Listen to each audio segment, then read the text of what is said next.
Chapitre 6. Pour un résultat optimal, placez la sangsue à l'intérieur de la gorge à l'aide d'une ampoule ou d'une plume de cygne. Lut Olive qui faillit s'étouffer sur le champ. Elle repoussa de la saignée et de ses effets bénéfiques sur la 3e étagère. La matinée n'avait pas été très fructueuse. De l'autre côté de la bibliothèque, les jeunes filles qui dansaient dans le tableau semblaient la considérer d'un air narquois. Les amis invisibles de Marton auraient sans doute eu la même expression. Les mots du petit garçon la brûlaient, la démangeaient, comme une piqûre de moustique. Elle ne sait toujours pas comment. Elle répugnait à l'admettre, mais il avait raison. Elle n'avait toujours pas de plan. Le livre des sœurs était introuvable et son cerveau était encombré d'un bric-à-brac d'informations inutiles, voire dégoûtantes. Qu'est-ce que c'est d'abord une ampoule ? À sangsue, marmonna-t-elle pour elle-même. Un genre d'éprouvette en verre, répondit une voix toute empressée. On pouvait aussi se servir d'une feuille de papier roulée en tube. L'usage médical des sangsues remonte à des milliers d'années, ce qui comprend le Moyen Âge. Ce fait, elles n'ont aucun secret pour moi.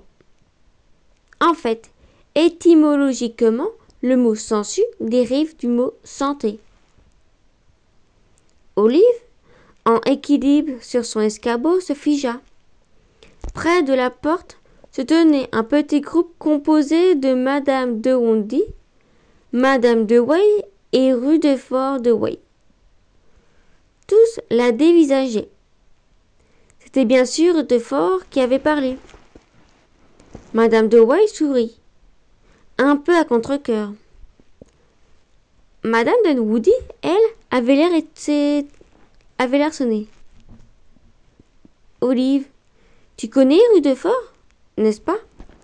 Dit-elle. Elle semblait parler au ralenti, comparée au débit rapide du petit garçon. Olive hocha la tête et se mordit la langue. Il va passer l'après-midi avec toi.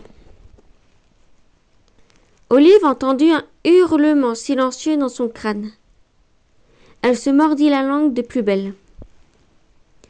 J'ai un rendez-vous en ville, expliqua Madame de Way, en tirant sur les pans d'une veste rose qui épousait ses formes comme un gant, ou plutôt comme un ballon. Monsieur Nivens, Madame Nivens n'est pas là aujourd'hui, et, de toute façon, je pense qu'il est préférable pour Rudefort de passer du temps avec quelqu'un de son âge. Pour une fois. Elle gratifia son petit-fils d'un regard lourd de sens. Ce serait bien qu'il ait des amis normaux pour changer. Olive se mâchouillait l'intérieur de la joue. Il est plus que le bienvenu, fit Madame Dunwoody, ravie. Il peut rester aussi longtemps qu'il le faudra, Madame de Way.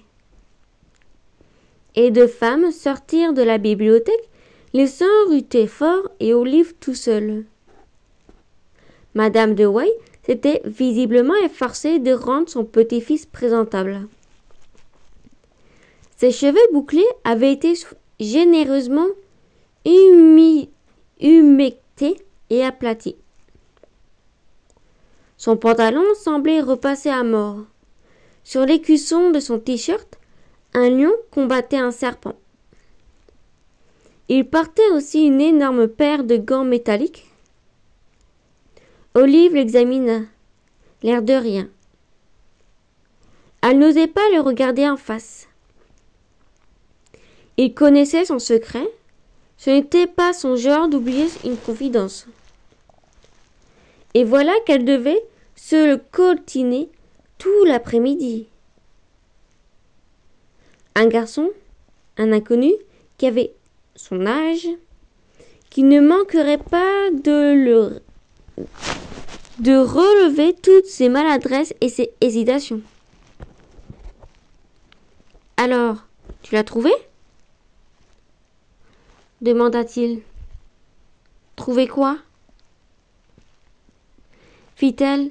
Sa bouche fonctionnait mal, sans même parler de son cerveau. « Le grimoire, évidemment. C'est le premier endroit auquel on pense ici. »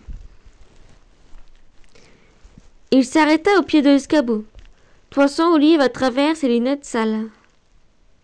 Elle réfléchit. Était-il trop tard pour noyer le poison? Sans doute. De toute manière, parler à un inconnu était en soi une épreuve. Au débuté, son cerveau était paralysé. Elle était incapable de parler et de mentir en même temps. « Je ne l'ai pas encore trouvé, dit-elle. Mais les mots restèrent coincés en sa gorge. Elle dut reprendre.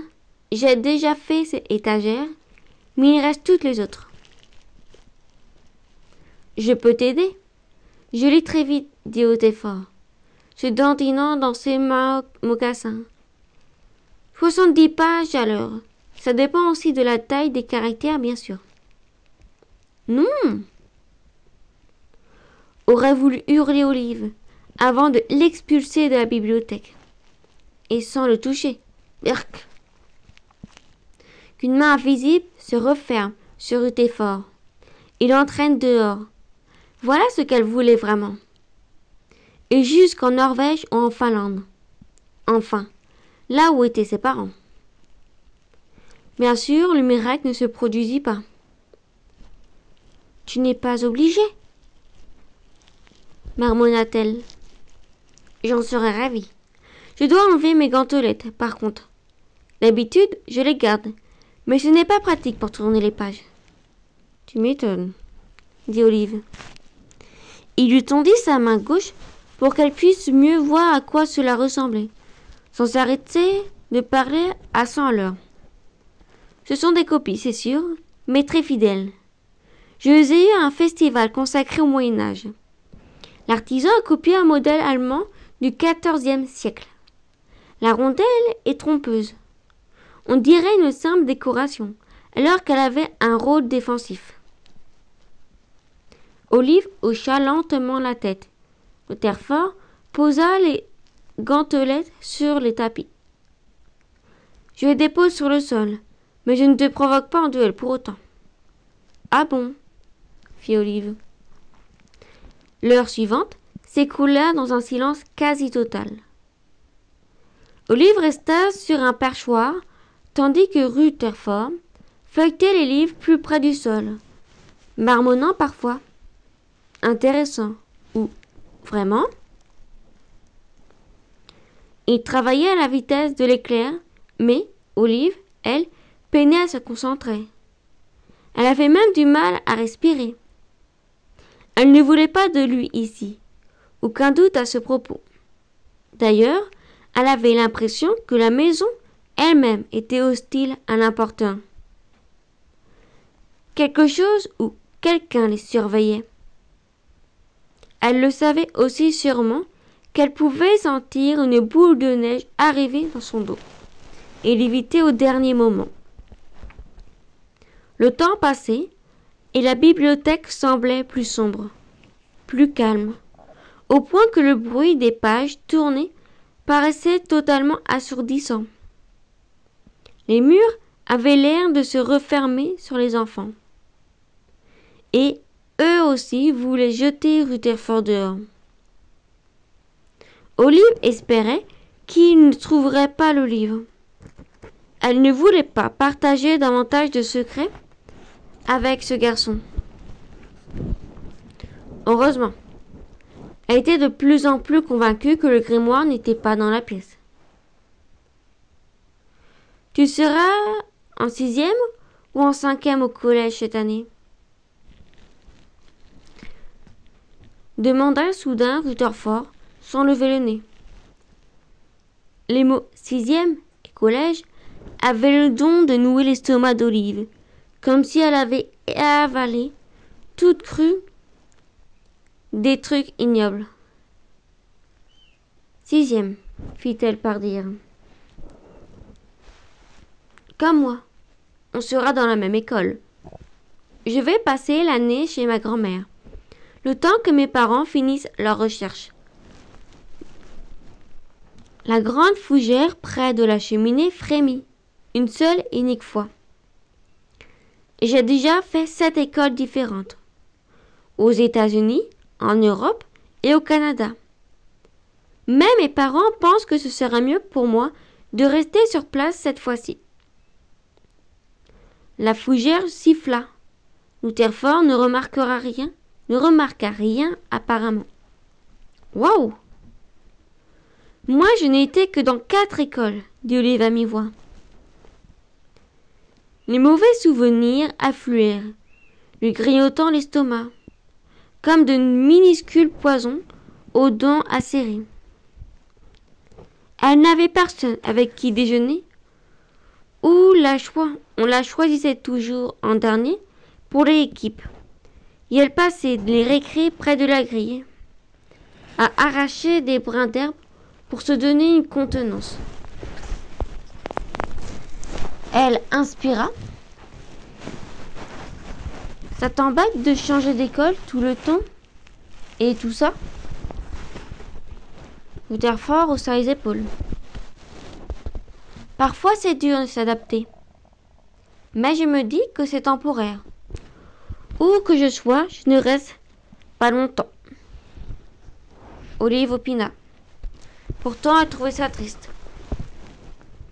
Ils reprirent leur tâche et, durant un moment, la bibliothèque fut calme.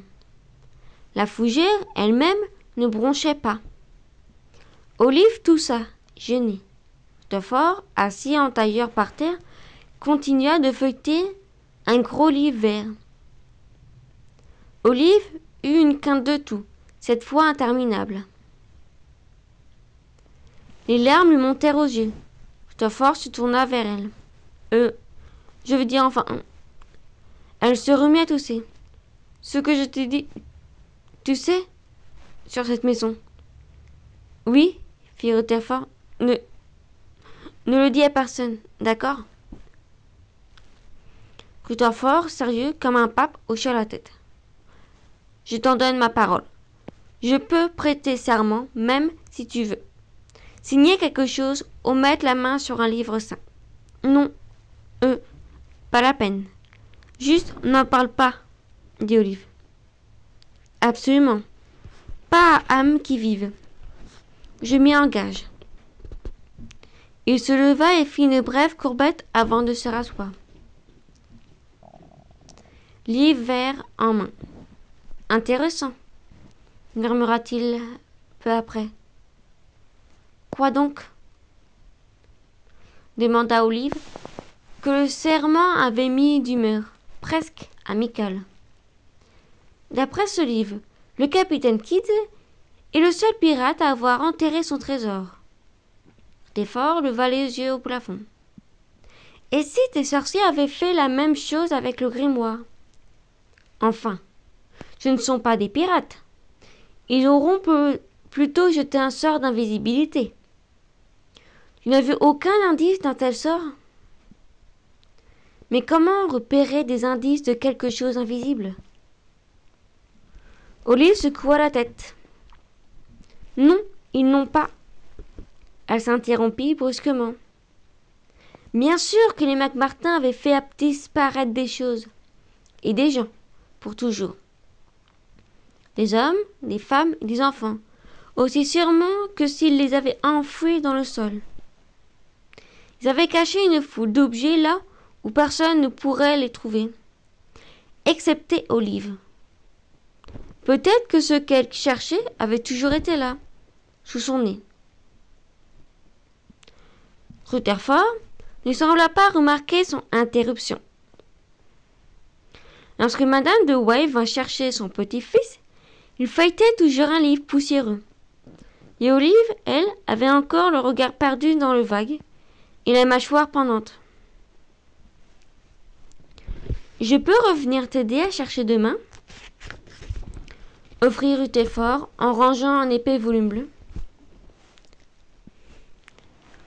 Ça ira, dit Olive, aussi distinctement que possible. Je te ferai signe en cas de besoin. Entendu. Tu sais comment me convoquer. Il s'arrêta sur le seuil pour remettre ses gantelettes. Puis il s'inclina de nouveau devant Olive en guise d'adieu. Cherchez quoi? Demanda Madame de Way dans le couloir. Oh, on collecte des informations sur l'histoire des dinosaures dans la région, les espèces spécifiques, leur date d'extinction. Les voix s'amenuisèrent et Olive, qui avait tout entendu, soupira de soulagement. Il était parti. La pièce sembla s'éclairer, comme si l'air lui-même se sentait plus léger. Rutherford avait gardé le secret, jusqu'à présent du moins. Leur secret. Peut-être était-ce assez pour équilibrer l'équation. Le soleil commençait à décliner, laissant de longues traînées de lumière sur le sol. Un rayon frôla le tableau des jeunes danseuses. Soudain, le cadre entier s'illumina, comme s'il avait été électrifié, jetant des étincelles dorées jusque dans la pièce. L'idée qui venait de germer dans la tête d'Olive se mit à briller et à scintiller. Elle aussi. Évidemment, la cachette du grimoire coulait de source. Comment n'y avait-elle pas pensé plus tôt? Tout d'un coup, une créature verdâtre, humide et fine, sortit ventre à terre de la fougère en pot. Ah, l'espion est enfin parti, souffla-t-il. Hervé! Olive dégringola l'escabeau. J'étais sûre que c'était toi. Je ne peux plus lutter, souffla le chat, levant les yeux au ciel, comme un mauvais comédien dans une pièce de Shakespeare. Mon seul regret, c'est que je n'ai qu'une envie, à donner pour ma patrie. Olive s'accroupit à côté de lui, effleurant avec précaution la fourrure figée de peinture et pleine de feuilles mortes. Tu es blessé? Non, mais l'heure est venue, l'heure du bain. Il se laissa tomber, théâtralement, au beau milieu du tapis.